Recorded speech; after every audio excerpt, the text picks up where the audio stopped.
this meeting. So I would like to welcome you all to this webinar on digital lending for smallholder farmers, lessons learned from the field.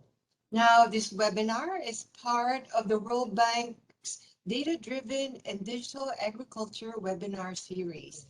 And in the series, we invite innovators, thought leaders, and World Bank task team leaders who are transforming agriculture and food systems using data, ICT, and other technologies. So before we start, just some housekeeping. This is to request participants to keep your microphone on mute. And if you have any questions arising from the presentation, please type them in the chat window, and they will be collected by the team and passed on to the presenters and responded to during the question and answer session after the presentation. Okay, so let's get started. So over the last 15 years, mobile and smartphone ownership and mobile coverage in rural areas have been increasing, I think everywhere, including in Southeast Asia.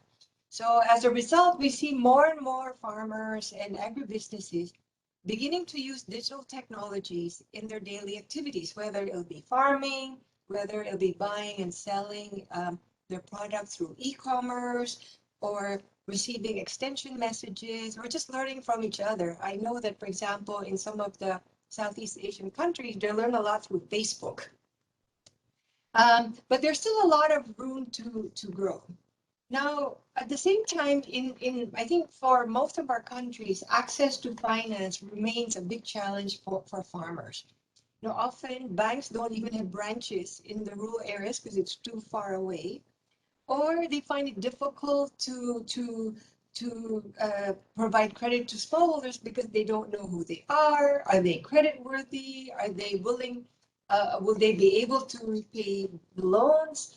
So a lot of these hurdles are there to kind of make it more difficult for farmers to get credit. So the World Bank team partnered with BRAC. BRAC is a world-renowned NGO supporting access to credit to the poor, to conduct a pilot project in Myanmar to use digital technologies to bring the farmers and the banks together so that the farmers can get access to credit. Now, the pilot was conducted between 2017 and 2020, so before the current complicated political situation right now in the country. And so what we would like to do in this webinar is the team would like to share the lessons they have learned from implementing this pilot, because it brings a lot of kind of useful tips and tricks also for other countries in the region, but also in the rest of the world. So they have a report that's published, and I think the link is provided in the announcement. But before I hand it over to the presenters, we have a short video about the pilot. So Vivek, can we run the video?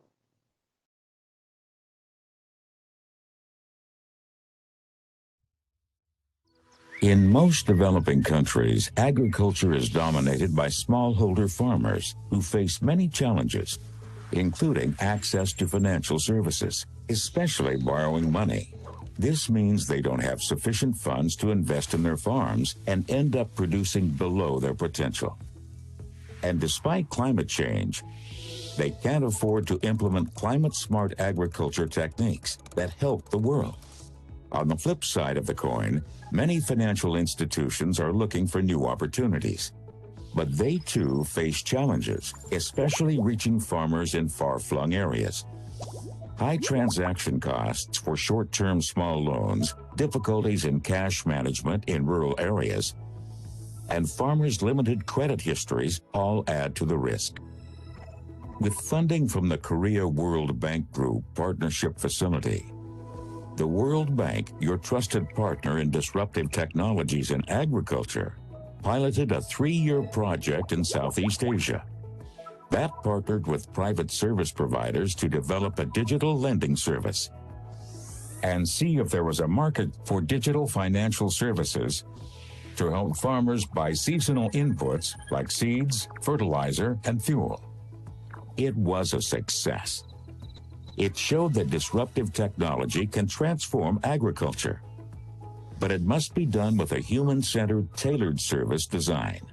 To get the ball rolling, microfinance outfit BRAC, mobile network operator Telenor, and the World Bank conducted research and provided resources to build a platform for a digital lending service.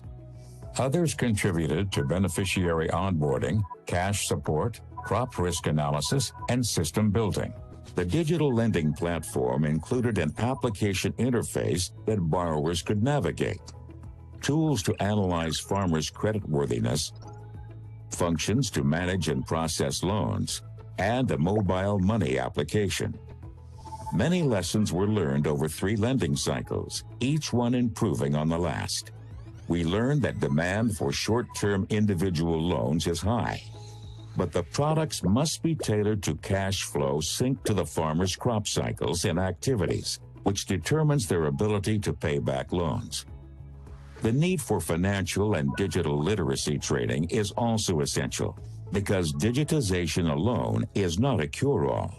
Capturing and properly understanding the local context, including social norms, gender differences, farming practices, and mobile usage, is crucial. Likewise, that knowledge must be used when designing and implementing digital solutions. Remarkably, even before the pilot project concluded, the microfinance partner had expanded operations. So, how do we take this knowledge forward to ensure both farmers and financial institutions benefit in the future? First, by understanding the norms, realities, and needs of farmers, including the infrastructure challenges they face. Second, it's critical that enough time and effort is put into building trust in the technology used. That trust is important to both service providers and farmers, who are more likely to listen to people they know and trust in the local community. Third, service providers must invest adequate time and resources and change mindsets so their existing manual operations can be digitized. But while automated processes fuel the future, some elements may be better suited to a human-based approach. Fourth, to build a successful partnership between farmers and service providers, it is important to build a platform of multiple partners with bundled services that allow more borrowers to access financial services at scale.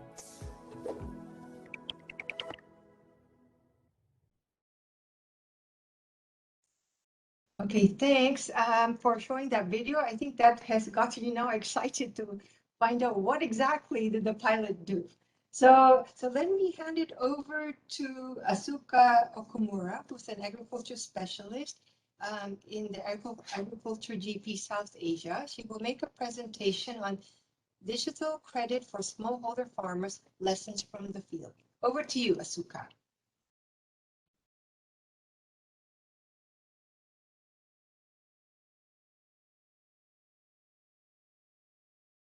I think you're muted, Asuka.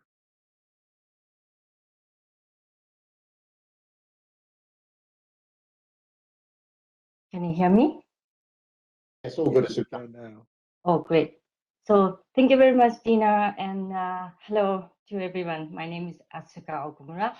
I have many slides here, but the video already summarized the challenges and also what we have done. So let me skip overlapping pages, but I'll post the whole file. So onto our website, you can access to the whole presentation.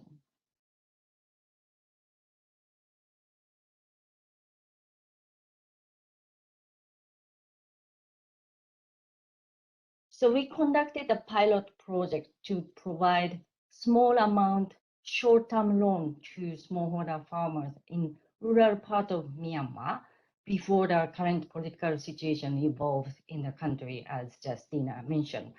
The pilot project aimed to digitize various parts of the lending operation to see if such digitization helps commercial lenders in providing finance to smallholder farmers in a commercially viable manner. As the video mentioned, we developed a digital lending platform, but in addition, we also designed a loan product for farmer, an operational process, and also outreach and onboarding strategy. Partner included BRAC, our key partner for the pilot, and also mobile network operator, mobile money operator, technology solution companies, and a group of tech-savvy field agents.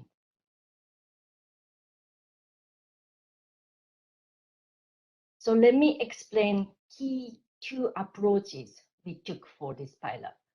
First one is the human-centered design approach. It's an approach to solve problems by understanding the needs of beneficiaries and design a solution or product from their perspective. First, by using various interview methods and also tools, we understand the needs of farmers who we want to reach. Then build a simple prototype to get the idea out to test. Then keep testing, getting feedback, and integrating the feedback to a product design. Human-centered may sound too obvious, but we don't always take such iterative process in our product design. So this approach helped us to identify challenges, understand farmers' preference, local context, and the reality, and continue to improve the product. Of course, before jumping in the pilot, we did desk research in advance, but the first set of field research revealed us very colorful reality on the ground. For example, the research data showed that mobile phone penetration was very high in the rural area, but when we visited farmers in their village, we learned that most of farmers have a mobile phone, even smartphone like this picture, but they use these phones for very limited purpose, such as just receiving phone call. Very few actually knew how to use various functions. And there is a very strong demand for individual loan, not group loan, individual loan product, which well suits with farmers' growing cycle. Before meeting with farmers in their village, we originally planned to let farmers use their own phone to apply for loans. But it turned out that they don't use web browser, never downloaded any application, and a text message was never read or deleted. So inbox is filled up with junk text and reject new text to come. So downloading app or receiving message or submitting information through phone for applying loan are out of farmers' comfort zone. So actually, we originally planned to involve all of these functions. So the outcome from this first approach navigated us to the second approach, which we called high-touch approach instead of high-tech. So basically, we ensured field agents, BRAC officers, and mobile money agents sit down with farmers to conduct hand-holding assistance and less digitize the farmer side of action. We checked farmers' preference in various aspects of product design. This lady in pink shows which option seems to be easier for her. For example, this page shows 5 options for farmers' engagement model, how to apply loan through which channel. Full digitization was not popular. Farmers preferred to have human being to be the entry point. For us, like project development side, it would be ideal to make a tri-party transaction with input supplier so that we can ensure loan money will actually used for input purchase. However, it turned out that the farmers in that particular area prefer to shop around multiple input shops to enjoy the best price. So they don't want to tie the financial service with a particular input shop. So we address these kind of findings to the product design. So through 3 lending cycles over 1.5 years, we provided about 1.5 thousand loans. More than half of borrowers were women. And the most notable thing is that there was no delinquency at the first and the second cycle. Repayment rate were 100%. So let me focus on 2 angles of lessons learned and recommendation. First angle is finance. There are demand for individual seasonal loans among rural farmers. And for commercial lenders, there is a market of farmers with certain level of creditworthiness. To make it work for both sides, products need to be well tailored for a particular target group of farmers and accommodate farmers' needs and reality, such as grace period and repayment method to accommodate farmers' farming cycle, cash flow, and lifespan, life pattern. And communication and trainings are also very vital. In terms of communication, various channels could be tested depending on target audience, such as printed brochure with infographic or communication through local leaders in group meetings, and so on. And as for training, financial literacy training may be also needed. In our case, interest rate communication was one of pain points. Misunderstood happened that our loan is far expensive than informal lenders, which was not the case, but that misunderstood happened. And also we observed some kind of fearfulness or hesitation among certain group of farmers to get in debt by borrowing a loan. It's not a bad thing, but it could prohibit some financially healthy investment as well. So adequate financial literacy training may be needed, and partnership with third parties such as local NGO could play a role here. And second angle is digitization aspect. Digitization is a game changer, but not a magic. It needs to be strategically and carefully designed, the whole system, user experience, and also implementation process. For that purpose, there are several key lessons from the pilot. First, as I explained, the power of human-centered design approach or any other methodology to understand very specific local context and user preference and address them into the solution is vital. And second point is it's important to identify to which extent we will digitize the operation and what part will be remain as a human-based operation. Sometimes it may work better. For example, we used a simple paper card with a QR code for mobile money transaction. Farmers don't need to conduct any complicated transaction, but they just need to keep the piece of paper. But for mobile money agent side, who already registered farmers' data and tie it with a QR code, they can scan the code to get the necessary data. So to which extent to be digitized must be carefully considered. And third part is highly related with this second point.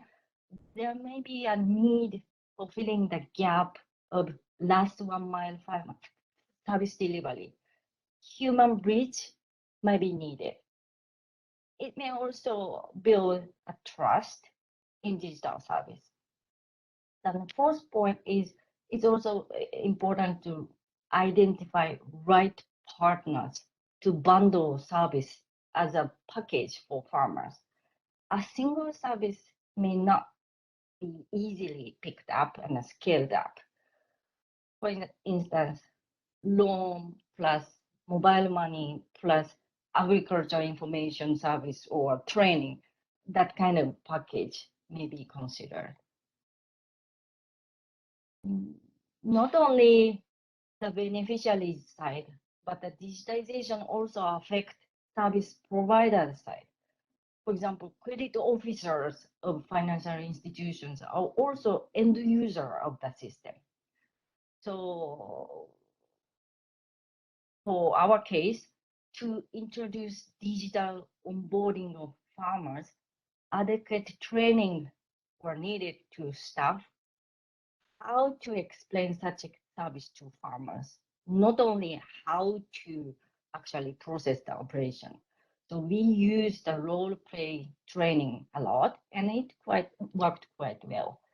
Another example from our case is that how to spell farmer's name and how to fill it in a given format was not standardized at the beginning, so that the early stage of the database became a little bit messy.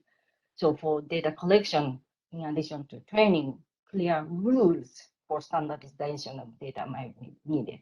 So in short, invest enough time and resource to change mindset of end users, including both clients and service provider side are vital. And the second point is it's important to find a low-hanging fruit or easy entry point instead of completely automate or digitize the entire system at once.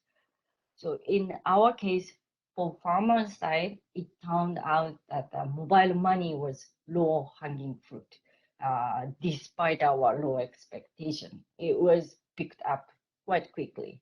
In the meantime, loan app on their phone seems like too challenging to introduce. Then for BRAC side, we observed that digital data and process management was a good entry point for them. BRAC quickly recognized the power of digitization of their operational data. But on the other hand, scoring model seems to be a little bit too early to introduce for actual operation. So prioritization will be the key. And lastly, let me quickly touch upon the credit scoring model based on alternative data. We tried to introduce a scoring model based on mobile big data and also agronomic data. In short, the pilot didn't have enough time, enough bad loans to learn what alternative data significantly relate with loan repayment performance. As I mentioned, of the 3 lending cycles, we had 100 repayment at the first two cycles. So there was no opportunity to obtain that input. Of course, it was very good for lenders that zero default. In addition, we found that SIM card swapping is very common, and also farmers often have multiple SIM cards. That makes it a little bit questionable to use digital footprint of one SIM as a proxy of financial capability of the person who carry that number. So if we could have another opportunity, I would like to test at least 2 things. One is introduce digital footprint data within agri-value chain, such as input purchase or output sales, maybe partnering with agtech service companies instead of mobile big data. Then second would be lower the credit screening hurdle to obtain more number of delinquencies. But it was beyond our pilot. So I already covered all the recommendations, so let me jump to the last page. And my colleague already posted the report which summarized what we have done and our recommendations. So please take a look at our report. And with that, thank you very much for listening. Thanks, Asuka, for that really comprehensive overview of how you did it and what were the challenges and lessons that pilot brings. Let me now invite Bridget Doherty, who's the Director for Operations at BRAC International Holdings. She will be sharing a presentation on BRAC's experience with agri-finance projects. Over to you, Bridget. Thank you. For those of you who don't know BRAC, I'll just give a quick introduction, maybe you know BRAC, but you know less about BRAC International Microfinance. But BRAC International Microfinance has a portfolio of 6 institutions outside of Bangladesh, 2 in West Africa, Sierra Leone and Liberia, 3 in East Africa, Uganda, Rwanda, Tanzania, and of course in Myanmar, where this project took place. And I do want to say thank you to Asuka and the World Bank team for inviting us to present today. And I'm joined by many of my colleagues, both in Myanmar and in our regional office in Nairobi, who will share and perhaps answer some of your questions as well during the Q&A. But in our portfolio outside of Bangladesh, we have around 685,000 clients, 96% of whom are women, portfolio outstanding of around 160 million. More than half of our clients are living in rural areas. More than half of them are living on less than $3.20 a day, and more than 70% less than $5.50 a day. So just so you have a sense of who we're really working with and who we're targeting at BRAC, but we say that BRAC very much has one objective, which is our impact objective and the achievement of our mission. So through this project and how we approach product innovation and digital transformation is very much driven by how we can further the impact that we would like to achieve in terms of the provision of financial services to women living in poverty in rural and hard to reach areas. So there was great strategic alignment in working with the World Bank on this project in Myanmar. So if you can go to the next page. So Asuka very kindly talked through a lot of the lessons learned that we had from this engagement. And I'll talk a little bit about how we've leveraged the human-centered design approach when we were thinking more holistically about product innovation. But since the pilot ended, or rather since it began, we have dispersed more than 44,000 loans following as part of this product design process. And you can see some of the stats there in terms of the amount dispersed this year in the current portfolio outstanding, and how 65% of the clients that we have using this product now are women.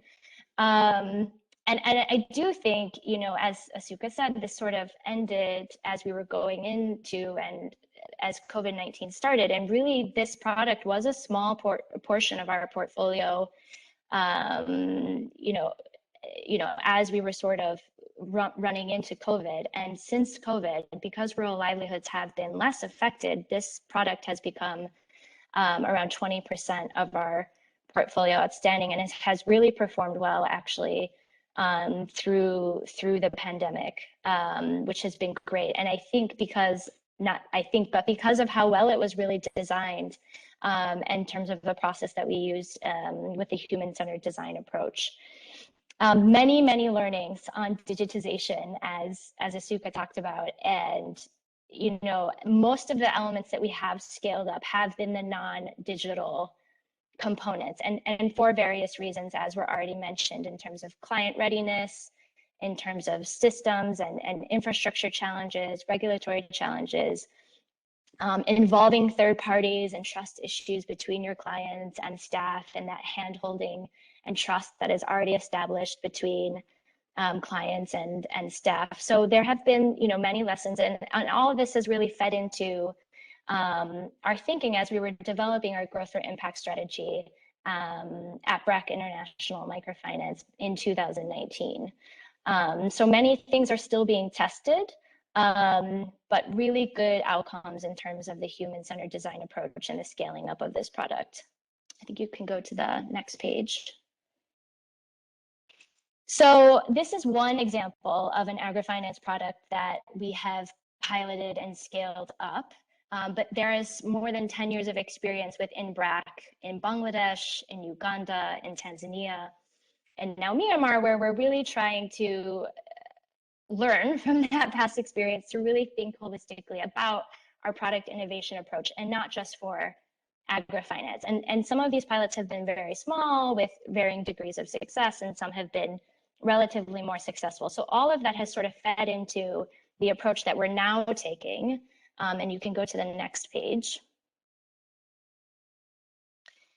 which is really sort of a comprehensive phased approach to how we're looking at product development and product innovation. I'm not going to go into each of these phases in detail, but I do think, as Asuka said, the client centricity, we think we already have it, it's there, and we do have it, and it is there, but to actually put structure and system around how you're thinking through client needs, I think can't be underestimated. And so, this sort of process this structure has allowed us to really test through and think through the human-centered design approach across all of our entities when we're thinking about product innovation. But I do want to say that all of this is underpinned by a few principles.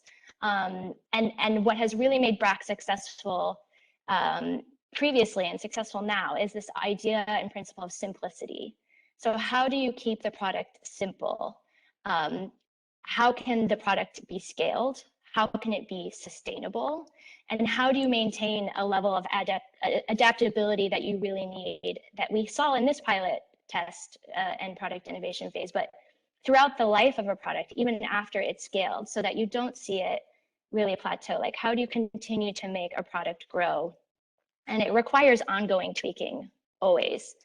And I do think, and when we're talking about partnerships, in some ways, the definition of this methodology has come from, a need to also engage with partners, right? Because when you're working as the institution only, you're not working with partners, you have the ability to make decisions on the fly, tweak as you go, be very operational, and sort of changing some of the product terms and conditions that can make it successful. But I do think having this process in place, this structure in place, also further allows you to engage with partners, especially for something like agrifinance, where we know that there are other services that are key to the success of smallholder farmer finance and smallholder farmers. So I think you can go to the next slide.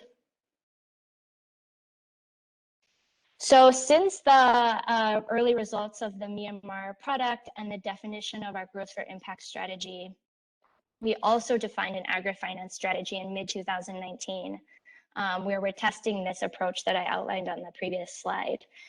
So we have agrifinance pilots that leverage the HCD approach ongoing in Liberia, Sierra Leone, and Rwanda. These pilots started in 2020. We faced some delays with COVID-19, but the pilot phase began in April in West Africa, and just recently, August, in Rwanda. So far, so good. Some early learnings already coming through in terms of how to incentivize staff, how to, what kind of staff are, should you have staff focus on this product or focusing on multiple products? In Rwanda, for example, we've hired skilled agricultural experts as our credit officers, which is a huge value add and benefit for our clients. And they really appreciate that. So I think in some markets we have just 100 in the pilot phase, and in others we have up to 350, and hopefully be able to come back to you in the coming months with further results on how these products have evolved and how we continue to tweak them in the coming phases. think you can go to the next slide. Yeah, so this is just, again, a summary of some of the lessons learned from this project and more broadly that we've seen when we're looking at agrifinance. We do really see this as, given our mission, given our focus, given the clients that we serve, the rural service objective that we have, you know, we really would like to see agrifinance becoming one of our third core product offerings. So we plan to employ the human-centered design approach, while at the same time also going forward with our very flexible and operational approach of tweaks when they're needed for existing products and also with the HCD approach. Again, flexibility is so important. We're just scratching the surface now of how we can combine these offerings with other services that we have. We are deposit taking in 3 out of 6 of our markets. So how can we leverage our savings facilities? How can we leverage insurance? So there's a lot of questions that we still have that we hope to sort of discover through these pilots and through the testing of our agrifinance strategy. Mission aligned and partners cannot emphasize this enough. You know, having clear roles and responsibilities on the outset. I think with World Bank, it was very easy and that flexibility was there to execute this project and make tweaks. I think as you saw on Asuka's slide, there was, I think, 7 or 8 partners engaged in this project. It's a behemoth, you know, to really manage. So their support was really important in that. And it really tried to tackle many different aspects of end-to-end digitization. And a lot of those learnings have also fed into our digital transformation strategy as well, and how we're really looking at the phasing of the operational readiness of our organization and how we can also support the operational readiness of our clients and make sure that we devote time and resource to the handholding that the clients we work with really need. Because it's not a silver bullet, which is the 4th point there. And again, those principles of keeping things simple so that they can be scaled and can be sustainable and really outlive the donor funding that has sort of come into this space in terms of pilot innovation. So really hoping that the objective is really to really have a scalable and sustainable product within agrifinance. So I'll end there. Thank you, Asuka. Thank you very much, Bridget, for sharing these really fascinating lessons that you're also getting from piloting the approach, piloting the approach in other countries. And clearly the human-centered design is going to be critical, and also being agile to adapt to the local circumstances and challenges as they arise. Now we're moving to the next part of the webinar, which is on the panel discussions. Let me hand it over to Chris Brett, who is our lead agribusiness specialist, and he will serve as the moderator for the next session. Over to you, Chris. Well, thank you very much, Dina. Yeah, I'll just say Alan's come to life. I was going to ask Vic has to come to life on the screen as well, so that we got everybody here. Look, I mean, you know, I was also, you know, supporting some of this work, not too close, but a little bit afar. And I have to say, it has been really, really intriguing work. And I mean, real strong respect for the partnership that was built, but also to BRAC on how you actually work at such small scale, which is so relevant, you know, to this work. And you know, thank you so much to Brigitte and team, and the team that's there in Yangon that is also supported by the team out of Nairobi. So thank you so much. And it's nice to consider that as we close this project from the point of view of the World Bank's involvement in the Myanmar project, that we're still partners. You know, we're still in that relationship. We haven't got divorced through the process. So I'm really pleased that that's there. So what I'd like to do now is I'm going to turn to Alan Johnson, who's with our International Finance Corporation, to give a bit of an overview of the way he sees, you know, not just how this pilot works, but what is IFC doing in this space, and you know, how are we going to really try and look at how we scale, and also some reflections, because you know, we promote the digital agenda hugely, but really, you know, it's not the unique silver bullet. Maybe it's a bit tainted, but it helps to change. So Alan, let me turn to you, and then we'll come to Vikas. Over to you, Alan. Thank you. Great, thanks, Chris, and thanks Asuka and Bridget for a fascinating presentation. So yeah, I'm Alan Johnson. I'm based in Hanoi, and I work for IFC on the advisory side. Now, I think just to say this lessons learned idea, especially given what's happened in Myanmar, is very important, so that those lessons are captured and not sort of wasted. In our area of work, just to sort of get on to Chris's point, I think typically we're working in a situation where we have a large commercial client who's usually an IFC investee, and then we're very interested in how smallholder farmers participate in that supply chain. And digitization is very much one of the kind of tools that we've also become very interested in. I think we've actually just done a big deep dive on ag tech with you guys as well, which I think really highlights, I guess, the challenges and at the same time the opportunities. I mean, I think if you look at the productive sectors in the world, I think agriculture is still the least digitized, so there's the most gains, if you like, to be made.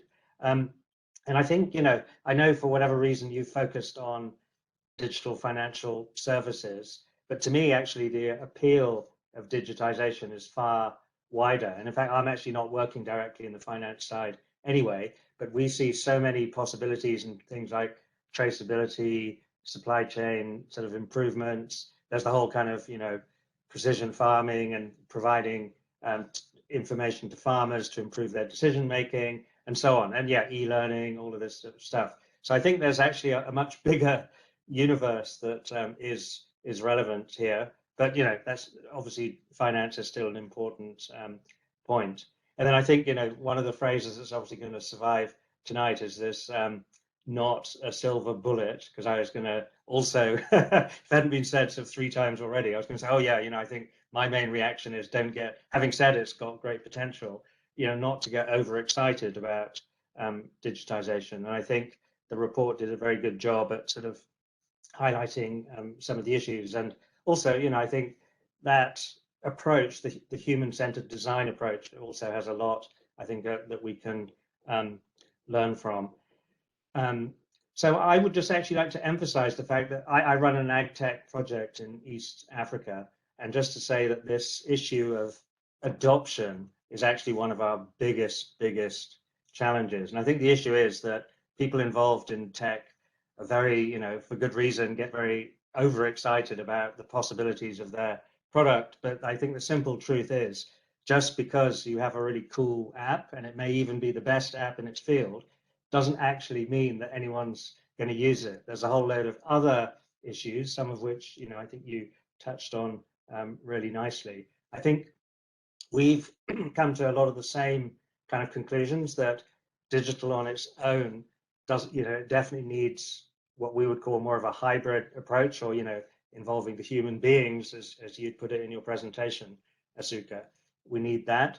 I think we have found that there are very large differences in terms of what we call sort of channel conversion. If you're using different people to roll out the technology, it's interesting that some people appear to be a lot more persuasive than others. And we've actually been looking a little bit, testing different, whether it's an employee of the firm, a government extension worker, a salesperson from the company, all of these produce actually quite different results. And then this may be a dirty word on this side of the institutions, but the role of incentives in this as well. We've been using a system where people kind of get special points, or they get benefits from the supply chain for getting more people onboarded onto the digital platform. I think the other thing that we've noticed, and I think that came through in your presentation as well, is that kind of divide within communities, and often that's very age related, but also gender related and all sorts of things. So I think, again, going to that sort of differentiation of who the players are, you'll find that certain people actually can play a role as digital ambassadors, as we've been calling them, and often they are younger people. And then of course you had mentioned trust. So I think in terms of, to answer Chris's point about what would be different in the way we would approach, or how we would use this, I think the thing I found that was a bit missing in the presentation is actually this role of the off-taker or the buyer, the market-driven approach. For us, that would actually be the starting point, because in a way, that's the entity that wants the product, is concerned about quality, is concerned about timeliness. So all these things that you're trying to improve in the supply chain are ultimately to meet that demand of the client in our case. And I think the other thing that would be interesting to evolve, and I realize it's not going to be easy given all the things you've said, is also to kind of widen that digital universe. And one, example we've been working on, not wholly successfully, I must say, is this notion of the kind of closed loop system. So where, the buyer upfront offers a contract to the farmers who are supplying, that contract then unlocks access to various inputs, which could be provided by trusted input providers. And then, those are used by the farmer. Then when they harvest and sell to the off-taker, that's automatic, those payments are automatically made back to the supplier. So you have that kind of closed loop system, ideally all operating within a single digital environment. Now, you mentioned mobile money, and one of the issues that we have come across with mobile money is that it's kind of expensive to deliver, perverse or ironically, given that it probably doesn't actually cost that much. But it's actually the fact that you then have to go to an agent to cash out, and everybody wants to do that at the same time. The agent doesn't have any money, and so the system kind of loses the trust that you've been trying to build. The solution, in a sense, would be if with the mobile money, they never actually needed to cash out and were able to get other things, inputs, and even actually consumer goods and other things. My final reflection, I'll leave it there and I'm happy to take questions, is I noticed, everyone talked about sustainability and, all of that, but there wasn't very much in the way of analysis of the costs of delivering what you're proposing. And I think this is definitely a problem that we've had, is that things are expensive to establish and scale, and it has to be paid for somehow. So that mix of the, how much is the client or the government or the donor willing to invest in this, and what actually is the pathway to something that's, sustainable. Now, obviously even commercial startups will spend many years burning through cash before those returns start coming in. But I think, even at the very beginning, trying to sort of minimize your costs is probably a crucial step for achieving sustainability. And as a final aside, we've been looking at some of the kind of precision agriculture apps which would help farmers make decisions. They've generally always come from Europe and North America, and our back of the envelope assessment is they would need, the price of those would need to be about a fifth of what they're being offered at right now if it was to have any form of uptake, in some of the markets that we're interested in. So I'll leave it there, and I'm perfectly happy to take any questions or anything. Thanks. No, Alan, yeah, I was just saying, you spoke a lot. That was really intriguing, and I'm really thankful. I mean, you answered some questions, you've made some points, but you've also opened a huge area of consideration, discussion, so which I'm really thankful for. Very interesting, the approach that you start at the buyer, the off-taker, rather than just at the client.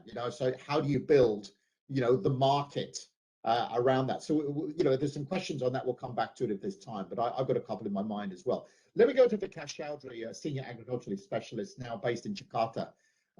Vikas, you've been in this game, you've been in this area a lot, and you've done some great projects and programs with the World Bank, and also across the World Bank Group, linking with IFC as well. So let's get your perspective on this space. You've done a lot with smallholders. So over to you, Vikas.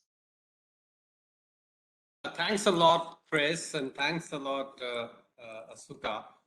So at the onset, let me tell you that I'm so excited to hear about the results of this pilot that Asuka just described. And one particular reason is my own vested interest in the agenda. So me and Roy were the two people who actually conceptualized this idea way back in 2016 when we were still with the Anchor Union. And at that point of time, we were thinking of this as a crazy idea, right? So we were looking for a place where population have really moved from no phones to cell phone, and from no phone to avoid the whole feature phone generation to straight away to smartphones. And one of the crazy idea was to say, okay, can you use mobile footprint as a proxy for credit worthiness of farming borrowers, right? So you were talking about the social network, try to create, can you come out with some fancy algorithm based on the mobility of the farmer, based on the social connection, based on the amount of calls they make, based on where they are going around, and see, can that be a proxy of how entrepreneurial or non-entrepreneurial farmer could be?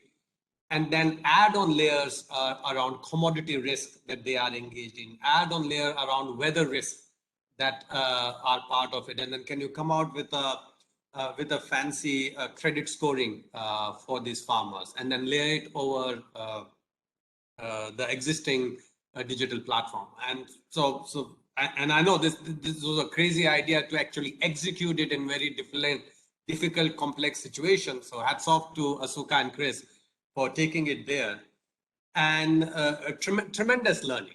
Right? So when you are talking about the new ideas, you learn a lot.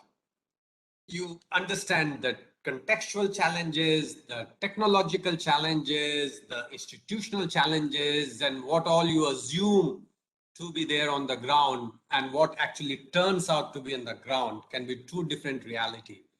And therefore, adaptability with what you can do, being flexible and constant iterative processes are very, very critical, and what led to some of the results of this particular pilot. So, tremendous learning. Some of the things which resonated very, very strongly with me, especially on the video side, around the norms, the realities, and the needs. And they are so true. I mean, what are the spoken and unspoken norms between farmers, between institutions that are engaging with them, whether through a financial transaction, non-financial transactions? What are realities on the ground? And the reality is individual specific, context specific, commodity specific, geography specific. And there are multiple realities on the ground. And that defines what the need of those individual farmers are, and how you are able to adapt a particular product to help farmers get access to finance. And when we look at the current game of play in this space, it's an exciting space, right? So you have large number of players who are entering into this space.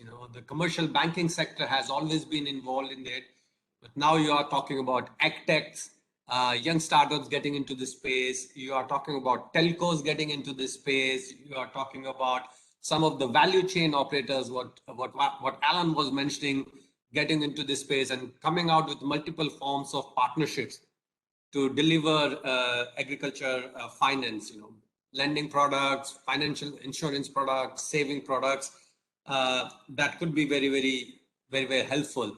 So we are living in this very, very, very complex space where multi-model approaches, where platform based thinking could take us a long way. And what Bridget mentioned about the product must be scalable and sustainable beyond the lifeline of any donor funded project, that resonates so strongly with me. And therein, working with these commercial players upfront who have a vested interest in promoting digital financial inclusion models, and have a much more stronger stake than development partners such as World Bank in the game, is the way to go. And that does not discount the need for piloting, the need for innovating and testing and tweaking a lot of those ideas, perhaps some with donor financing and some with commercial financing that could come from the partners. There is a few areas where the World Bank can play some role, and I just want to mention 2 or 3 areas where we have done something in this space in the past. So first one is around spurring innovation in this space. So whether it is through KWFP kind of project, whether it is through the Million Farmer Platform Initiative in Kenya, whether it is through data hackathon that was recently organized in Indonesia, this provides the space for young innovators, young ideas to come in and test out. And there is a significant need and role for testing out these ideas. So that's a place where perhaps bank can play a role. Second is around the value chain platform that Ellen mentioned. Okay? So you are talking about your buyer, your output aggregator, your input provider, your logistics provider, your commercial financier, and all of whom are part of this broader ecosystem. So through our investment lending project, we are designing one new one in Indonesia and others, many initiatives. We are creating this value chain platform, which are physical interface for a lot of farmers and a lot of ecosystem players to come in. And as a subset of that value chain platform, you have digital platforms, which are integrated through them. And that provides some space for delivering financial services to the farmer. And third is to work with the government to see how they can play a more facilitative role rather than avoiding direct interventions in financial sector space. So whether that is through improving the overall enabling environment, improving the regulatory system in the place, and basically crowding in commercial financier to play a more active role in that space and play the facilitative role. So that's pretty much it from my end, Chris. It's a very, very important space, a huge agenda to bridge the digital divide. Both physical as well as digital interfaces are required. And, really excited to be here with you all. And over to you, Chris. Yeah, thank you very much, Vikas. I mean, you've raised a lot of relevant points about what we're doing as a World Bank. I'm just going to take a few seconds just to add a couple of comments to you, or you'll supplement what you said, and then I'm going to come back to Asuka and Bridget. I just want to say to the audience, we've got a lot of externals here. That at the World Bank now, when we create these investments with governments, our portfolio now has reached over $23 billion of lending to governments, and about 45% of that finance is now going directly into value chain. And part of that is actually not just investing in the value chain productivity, inputs, etc. There's an increasing components around matching grants, around innovation funds and facilities that we're trying to help create that space to invest in startups, which are in the context, exactly what Vikas says, within those value chains, within those geographies, within those real directly to those clients. So there are some incentives there. As Alan's pointed out, that word incentive is there. I mean, we are incentivizing to support, through government lending to these startups and to these businesses.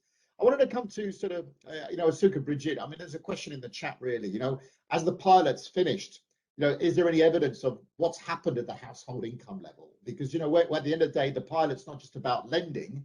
What was the output of that lending? Has it increased or improved household income?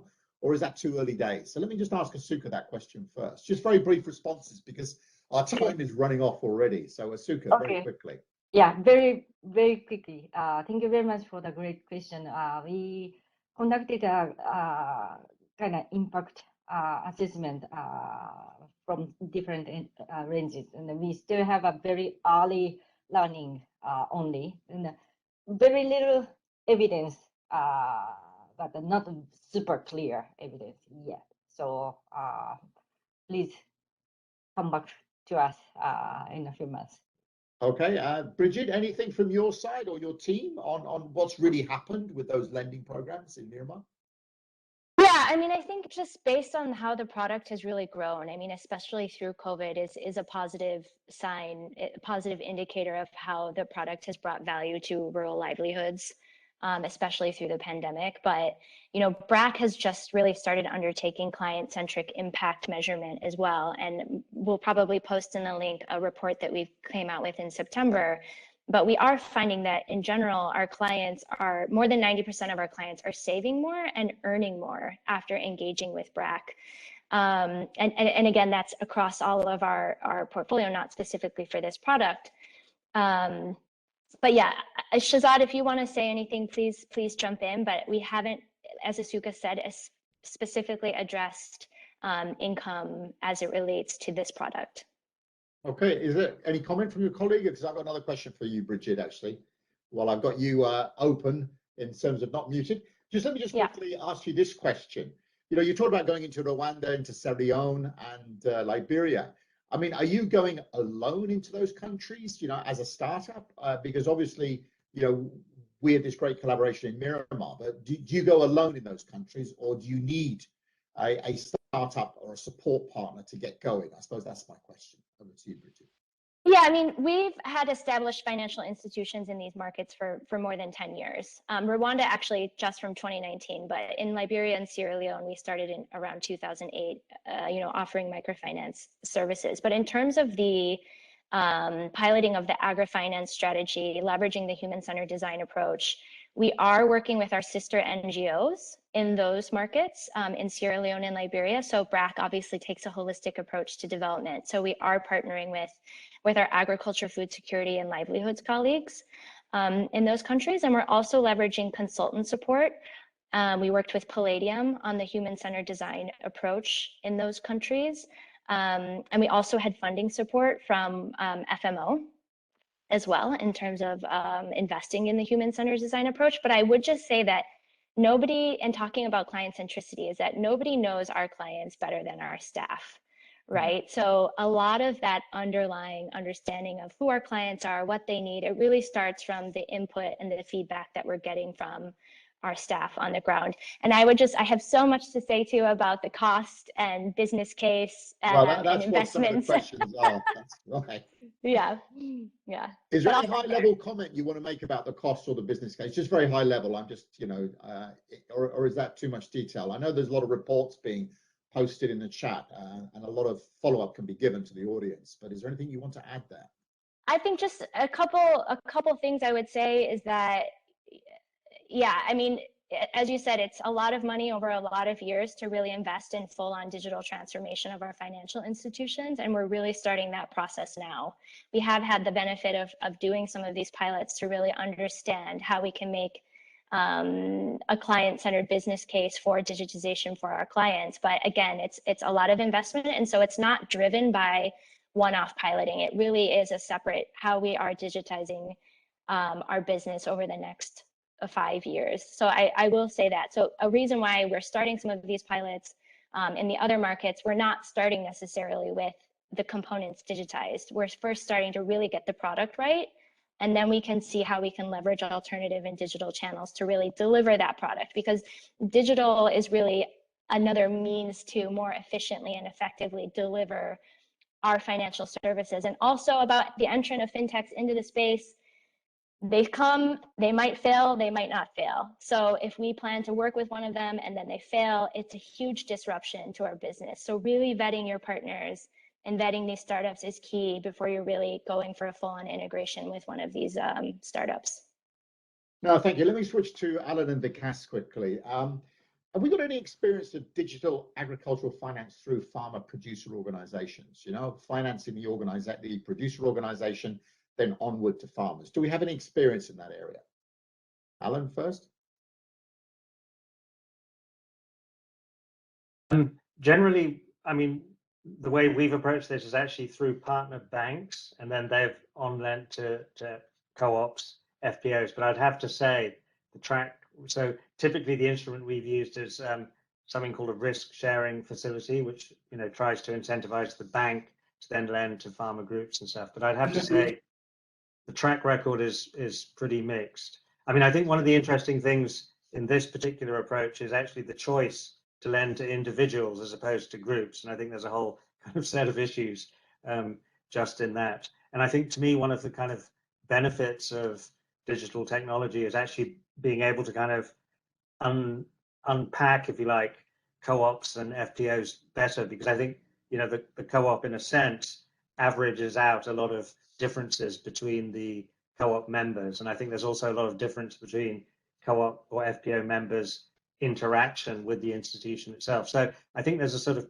possibility to get a much richer understanding of all of those dynamics. But I mean, in summary, we're still mostly using that group-based approach just because of the economies of scale associated with that. But it does have its problems as well. Just very quickly, just to quickly respond. I mean, you used the word bundled services. Is bundled services more applicable to producer organizations as opposed to individual farmers? Is that too much of a detailed question, or is that? I'm just thinking in my own mind. You know, the diversity or the breadth of how producer organizations or co-ops can work compared to an individual farmer. Yeah, I mean, I would say to me the bundling of these services, that's actually a sort of a reality in a way, because I don't think these things are kind of just done in isolation. Yeah, I mean, I think there's definitely an issue of trying to kind of make it as cost effective as possible. Yeah, I mean, let me leave it at that. Yeah, Vikas, what do you think about the digital agrifinance through farmer producer organizations? Is that a better way than to individual farmers, or do they run together? I mean, this is a little bit complex, Chris, as Alan said, right?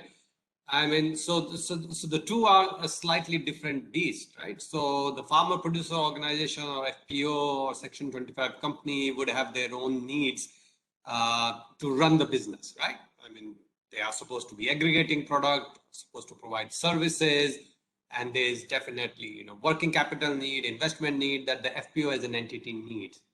At the same time, the farmer, on the other hand, have significant financing need of their own, and they need to be served accordingly. Now, you could clearly see a scenario where some of the correspondent banking kind of system where you are working with FPO or farmer producer company to help reach out the individual member while still trying to serve as some kind of a guarantor could be relevant in some context, but then it brings out certain amount of other risk that we have to be cognizant of and vary for and account for before we go too much detail into that. Because we have to also understand that, look, you know, so a lot of this farmer producer organization FPO are coming from the large scale cooperative models, but supposed to be more professional. And there is a whole experience around cooperative banking system, you know, some successful, many not so much successful, and all the issues surrounding the cooperative banking model. So have to be a little bit more cognizant of the risk surrounding that and try to see what the right balance is. So let me stop there, Chris. No, thank you, Vikas. Bridget, I'll just, obviously some of your colleagues are connected. I just wanted to, as we're getting close to the end, is there any question or any comments that any of your colleagues would like to say, you know, as they're connected, or otherwise we'll move with a couple of other questions before we close. Is there anyone, Bridget, that you would like to bring in? Maybe Shazad, do you want to say a few things? He really drove this project as our MD. Thinking, yeah. Yeah, in Myanmar. So it'd be great to hear from him. Shazad, are you connected? Hi, this is Shazad from BRAC, Myanmar. Nice meeting you. Yeah, I also can Bridget and Chris. It's a nice time to work together in the around 3 years. Then I will say this, all that definitely the sustainability question is very critical, but we need to measure the scale and then its volume in every market to how we can. Definitely digital credit has a massive opportunity. So if all together we can just measure the things where we go, I think is can be sustainable. I'm not thinking, I'm very confident on that, on this product side. And I think its time is short. Please reach us. It will be a good discussions to way forward. Thank you very much from my side. No, thank you. There's been a lot of documents and reports and connections going on in the chat, which is fantastic. I'm really intrigued to see it. We had over 100 participants connect. So we're going to say watch this space, because we have a lot of other, you know, agricultural, digital, finance conversations ongoing. I'm going to hand back to Dina to close the session. But as Dina's coming back to life, I think on the screen, I'd like to just give my sincere thanks to everybody who's connected and everyone who's joined us, and obviously to our colleagues BRAC, who has been a real pleasure, to work with. And I don't see this as an ending. I see this as a real beginning. We've got more projects coming up in Rwanda. I'm personally working on a project in Rwanda, so I'm hoping to cross paths with you there. Sierra Leone and Liberia are big opportunities for the World Bank. We do have investments. We've got more investments in the pipeline. So very, very intrigued to work with you. So thank you so much to everybody. And also, to Alan, to IFC, it's been a real pleasure to hear, what the advisory is doing and also how that advisory moves into, to these new business models. There's a lot of areas that we haven't talked about, like data privacy, etc., which is still a lot of work in progress, but we'll leave that for the social media debates as well as we go forward. So Dina, over to you, and thank you very much again to everybody. Dina.